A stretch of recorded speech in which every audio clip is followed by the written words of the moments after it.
Mag-ref reveal tayo ngayon. Yung ref ko may bantay. Si Kitty. Bantay ng ref ko si Kitty para sigurado yung daga, hindi makapunta yung daga dyan. Kaya ko na sa inyo, i-reveal ko sa inyo kung ano yung mga nilalagay ko sa ref ko kahit walang laman. Nakakatuwa guys, nakakatawa kung ano mga pinagpapasok ko dito sa ref. Kahit hindi dapat ilagay sa ref, nilagay na lang kasi nga sobrang luwang. Ayan. Kaya ito, dito sa ibabaw, yan, yung rice cooker, yan na Mickey Mouse. Yan. Umpisa natin dito sa taas-taas na parte kasi ito 2-door ito, kaya umpisa natin dito sa yung sa lalagyan ng yellow.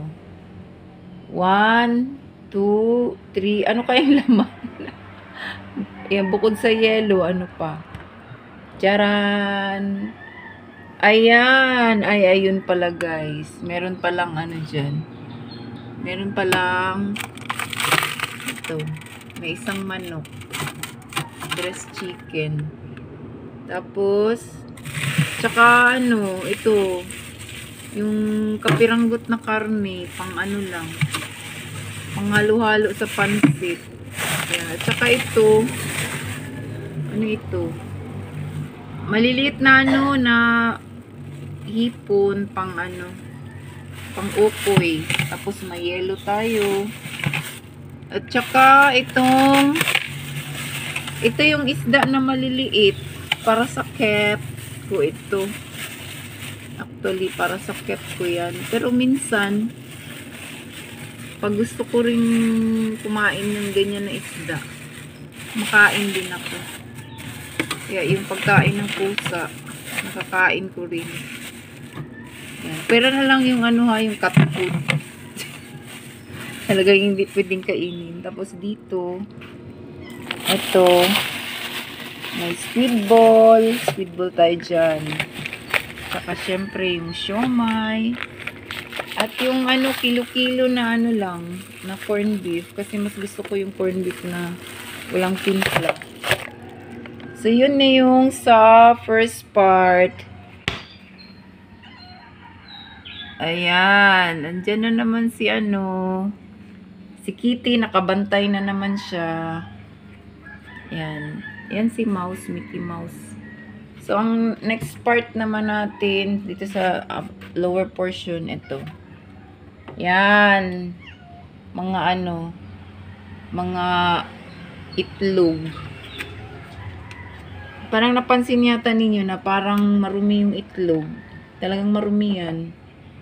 Pero hindi naman yan, pwede mo naman siyang hugasan. Kasi yung ganyan na itlog, mas mura kasi siya, 6 pesos. Yung medium. Kasi yung itlog ngayon tag 8 na, 10, ganyan 9. Tapos dito, pati yung mantika, pinasok ko. Kaya ayan, natulog yung mantika. Ayan natulog siya. Dito, meron tayong mayonnaise, may sugar. Guys, pati yung popcorn guys, pinasok na rin. Tapos, meron tayong kasi wala nang magiging laman kapag hindi ko nilagay dyan.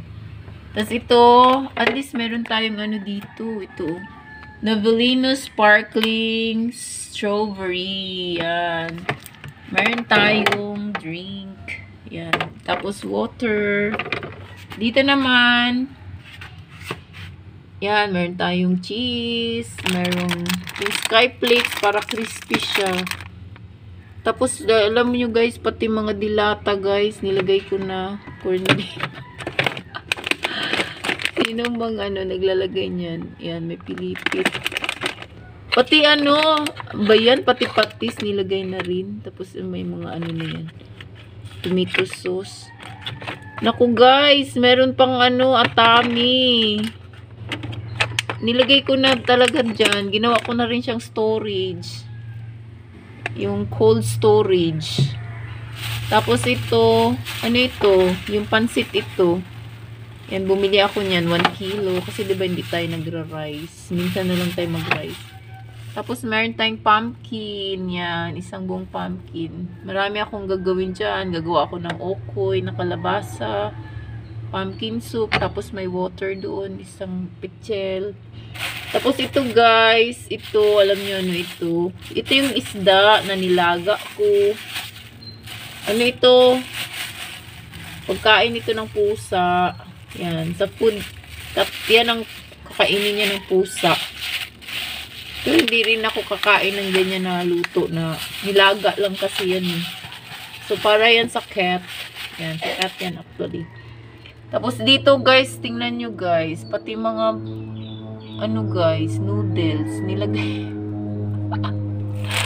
Tapos may miswa. Ba yan? Ginawa ko ng mga aparador ito, oh. Lagyan ko na siya ng, ginawa ko na talaga siyang lalagyan ng mga ano, kahit may, hindi naman ako masyado nagno-noodles, yan.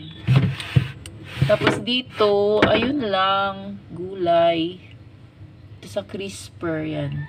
Meron tayong repolyo, sayote, tapos, ano, carrot, sibuyas, luya, bell pepper. Ang mahal ng ano, ganito, bell pepper, ang mahal ng kilo. So, yan na lang, guys. So, yun na. Alam niyo na kung anong ano ko. Laman ng ref ko. Kasi, actually, walang magiging laman yan kung hindi ko ilagay yung mga iba. So, hanggang dito na lang. At salamat sa pagsama.